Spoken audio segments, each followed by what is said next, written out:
Start your learning journey with a vocabulary preview, a lively quiz, and dynamic dialogues at fluent. Let's get started.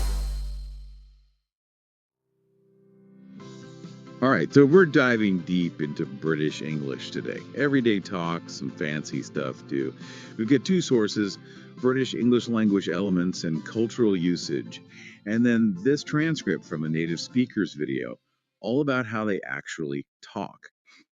Get ready to unlock the secrets of British conversation. Who knows, maybe you'll even pick up a bit of British charm for yourself. Sounds good. The two sources actually work really well together, you know? One goes deep into the structure and the meaning of phrases, and the other one, well, it shows us how Brits actually use those phrases when they're talking. Perfect. Let's get started. Okay, picture this. You're at a British dinner party. How do you thank your host? The first source, it highlights this phrase: "Thank you so much for having us. We had such a great time. Let's do it again soon." What strikes me is the word have. I feel like it means something more than just like serving food, right? Yeah, it does. Have here it really means hosting. It's all about warmth, being generous, making everyone feel welcome. It gets at something really important in British culture: hospitality, sharing experiences with people. Fascinating. It's not just about the food on the table, it's the whole social thing. Makes you think about how even simple phrases can tell you so much about what a culture values. So, what about when someone does you a favor? I see phrases like, "I really appreciate that. I owe you one. Oh, and I'm so glad you could help." Have you noticed? I'm curious. Any changes in how Brits use glad to say thanks? It seems like a simple word, but it pops up a lot in that transcript. It does. Thank you is still the standard, of course, but Yeah, glad, yeah, it feels like it's becoming more common for expressing gratitude, especially in casual situations. It's a bit more subtle, it focuses on the good outcome, not directly acknowledging the favor. And of course, there's the classic grateful. Always remember, though, it's grateful for something, never grateful of. Tiny detail, but it matters. absolutely. Prepositions, tricky little things. Speaking of navigating those social situations, let's talk politeness. Yeah. British politeness, it's legendary. I'm always intrigued by phrases like "do you mind" and "would you mind." Hmm. They just make requests sound so much more polite, more considerate. They do. It's like they're adding a little cushion. Showing respect for the other person's time and giving them a choice. "Do you mind?" usually goes with immediate actions like, "Do you mind if I open the window?" Hmm. Yeah. "Would you mind?" is more for favors you'd ask for later or things that take a bit more effort, like, "Would you mind helping me with the groceries later?" It's all about anticipating any inconvenience, being considerate. I love how these phrases highlight a subtle but super important part of British culture: that preference for indirectness, for keeping things harmonious. It's amazing how language shows us those unwritten rules of how to behave. Okay, let's shift gears for a moment and talk about those classic cozy moments. Curling up with a good book when it's raining, a warm drink, and of course, there's that phrase, "put the kettle on." Ah, yes, put the kettle on. It's way more than just making tea, isn't it? It's an invitation to connect, way of offering comfort and support. It says, "I'm here to listen." Really speaks to the importance of those shared moments, that understated caring in British culture. It's like a ritual saying, let's just breeze for a second, connect. And of course, it ties in perfectly with the British love of tea, practically a national treasure. Now, let's talk about how Brits show they're excited about plans. They always seem so up for things, never want to be a killjoy. The transcript has some great examples, like enthusiastically saying yes to a trip to Lisbon and a Hindu. What exactly is a Hindu, by the way? Ah, yeah. A hen do. It's what Brits call a bachelorette party, that celebration before a woman gets married. The guy's version is a stag do. And you're right about the enthusiasm. British culture, particularly in social settings, values that positivity, that can do attitude. "Let's do it. I'm up for that." These are their go to phrases to show they're excited and ready for anything. Feels like an unspoken rule to keep things upbeat, avoid negativity. Which brings us to our next point. How do they express Those less than enthusiastic feelings in British English. When you're not exactly thrilled but want to be polite about it. It's all about subtlety, nuance. Brits avoid direct negativity. It can come across as confrontational, even rude. They've got their own ways of softening the blow. Okay, let's unravel those strategies and see what they tell us about British communication styles in part two. Back again for more British English. You're right. It's like they have a special talent for expressing those not so happy feelings with grace, you know? It's like linguistic diplomacy in action. So, how do they manage to say no or disagree without stepping on anyone's toes? Our sources don't really cover negative language head on, but that transcript has some interesting examples, right? Exactly. Remember that term killjoy? It's lighthearted. Describes someone bringing the mood down, but it doesn't sound too harsh. And instead of a blunt, I don't like that, you're more likely to hear a Brit say, I'm not so keen on that. Gets the message across, but softens it a bit. Perfect example of how British English is all about keeping things smooth, avoiding conflict.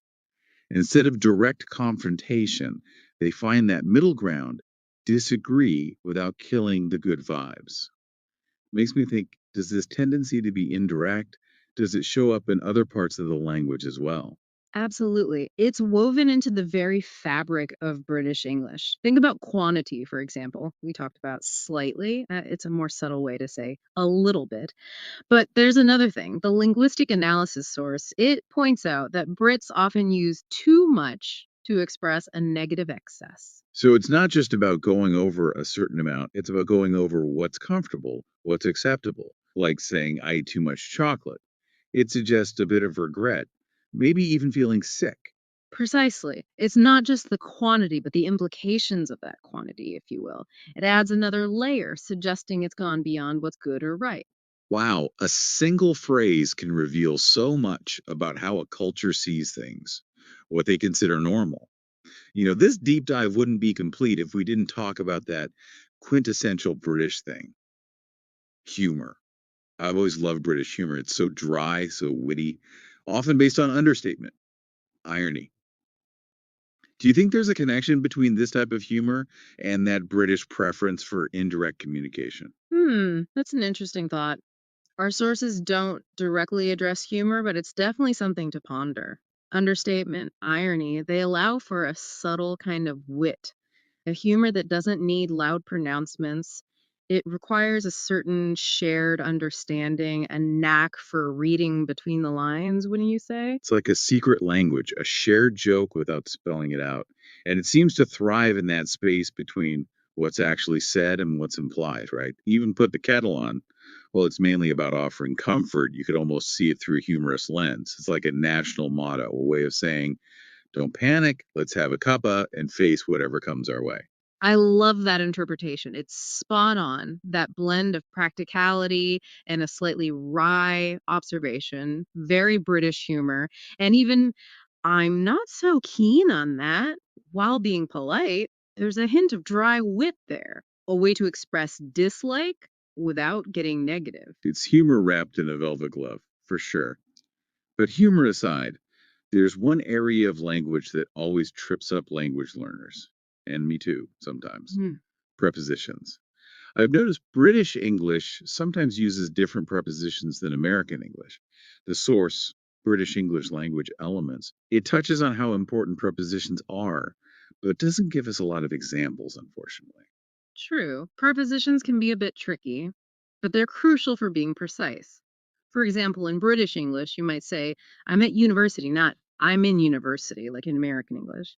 And remember, grateful for something, another case where the preposition makes all the difference. It's fascinating how these small words can have such a big impact on meaning.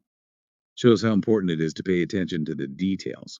Speaking of details, let's go back to that intriguing phrase, at the moment, the one with the double meaning in British English. Right. It can mean right now, like at the moment, I'm enjoying this conversation, but it can also talk about things that are ongoing. Like at the moment, I'm reading a fascinating book about British history. I remember in the transcript, the native speaker used at the moment. in both senses.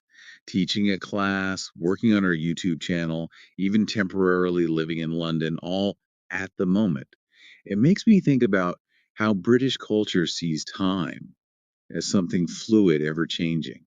That's a great observation. There's a sense of the temporary, the fleeting, in at the moment. It recognizes that the present is always moving, things are constantly changing.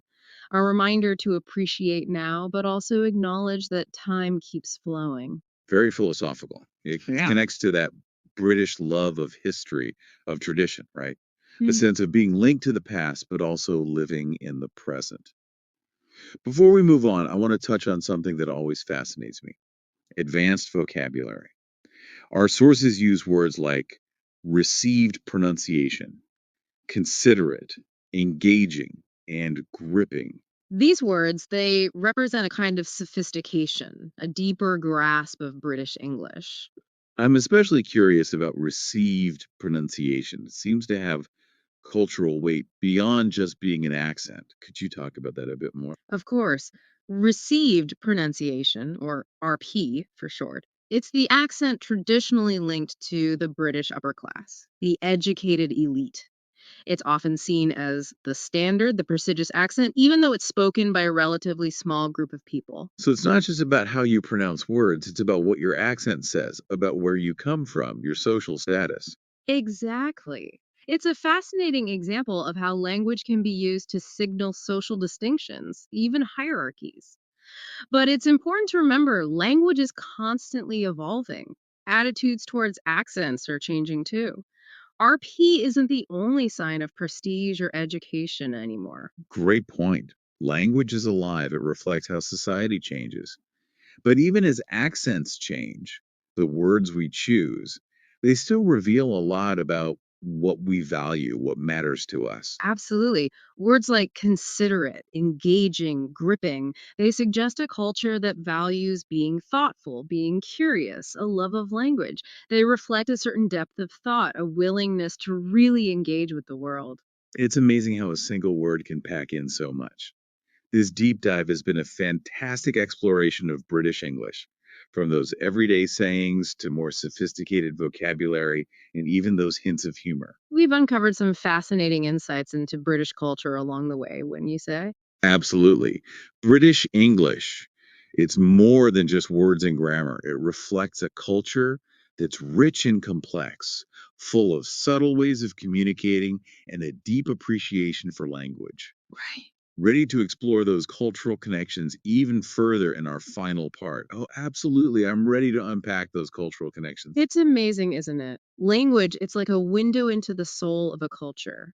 It reveals what they value, what matters to them, even their sense of humor.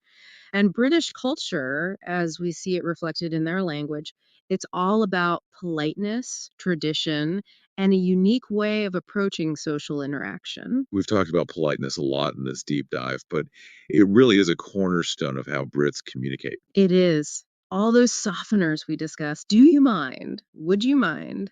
That tendency to avoid being too negative, it shows how much they prioritize keeping things harmonious, being considerate of others. And it goes beyond just the words they use, right?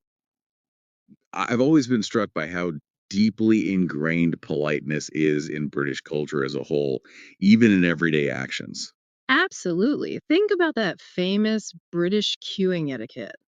Or how they apologize for the smallest bump, the tiniest inconvenience, or how reserved they can be when they first meet someone. It's all part of that bigger picture, that cultural framework that values respect, restraint, not rocking the boat too much. Like an unspoken code of conduct, a way of moving through life with a sense of decorum, consideration for everyone around you. Exactly. And it's this emphasis on politeness, deeply rooted in the culture, that has shaped how British English has evolved. All those nuanced ways of expressing opinions, preferences, without causing offense. Hmm. Makes me wonder if this tendency toward indirectness, if it's also connected to that British humor we talked about, that Mhm. dry wit, the understated way of saying things, the reliance on irony. It's like they're dancing around direct statements. It's a fascinating connection, isn't it? British humor, it often exists in that space between what's said and what's actually meant. It's a kind of humor that you need to be in on. You need to pick up on those subtle cues, be willing to embrace the absurdity of everyday life. Even that phrase, put the kettle on. On the surface, it's about offering comfort, but you could see it as a humorous response to life's little challenges, too. It's like a collective sigh, a way of saying, okay, this is a bit messy, but let's not lose our heads. Time for tea. Oh, I love that. It captures it perfectly, that blend of practicality and a slightly wry take on things. Very British.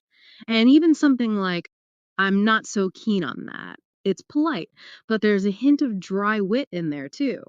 A way to say you don't like something without being overtly negative. Humor with a velvet glove, that's it.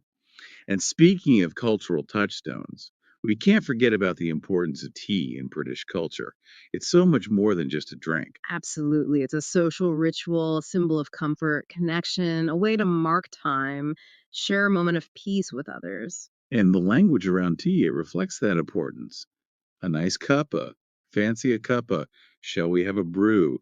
All those phrases convey a sense of warmth, hospitality, shared enjoyment. It's a language that invites you in, makes you feel part of something, like a linguistic hug in a mug, if you will. I love that. Okay, switching gears a bit. I'm intrigued by how the use of advanced vocabulary, how that reflects British culture too. We saw words like received pronunciation, considerate, engaging, gripping in our sources. It seems to point to a culture that values education, eloquence, a certain level of sophistication with language. You're right on the mark. Using more complex vocabulary, it's often seen as a sign of intelligence, education, even social standing. It shows you've mastered the language, can navigate those more complex social and intellectual circles. And received pronunciation, or RP, is a prime example of that, right? It's fascinating how an accent can carry so much weight, both in terms of language and culture. Absolutely. RP, it's traditionally associated with the upper class, the educated elite. And even though things are changing, it still carries a certain prestige in British society. It shows how class and social hierarchy have played a role, even in how people speak. A reminder that language, it's never truly neutral. It carries all that cultural baggage, historical context, social implications. Precisely. But it's also crucial to remember that language is always changing, adapting to how society shifts. While RP might still hold some prestige, it's not the only sign of being educated or sophisticated anymore. Very true. Language, it's a living thing reflecting the world around it. Mhm. But even as pronunciation changes, new slang words pop up. Those core values embedded in the language, those remain. Yes. Words like considerate, engaging, gripping, they still point to that British culture that values being thoughtful, being curious, appreciating the subtleties of language. Those values are woven into the very fabric of British English, shaping how people communicate, how they connect with each other. This deep dive has been so enlightening. We've gone from everyday conversations to subtle humor to the complexities of more advanced language. It's amazing how much we can learn about a culture just by paying attention to how they use language. It really is. Language is such a powerful tool, not just for communicating, but for understanding a culture's values, their beliefs, how they see the world. And British English, with its unique blend of politeness, wit, and respect for tradition, it's a fascinating reflection of a culture that's rich and complex. As our listeners continue to explore the world of British English, what's the one thing they should keep in mind? Remember, language, it's not just about words, it's a reflection of a culture's heart and soul. So, as you learn those new phrases, navigate those subtle ways of communicating, enjoy the process, pay attention to the cultural context, and most importantly, have fun with it. Wonderful advice. Keep those ears open, those minds curious, and those teacups full. Until next time, cheers to the wonderful world of British English.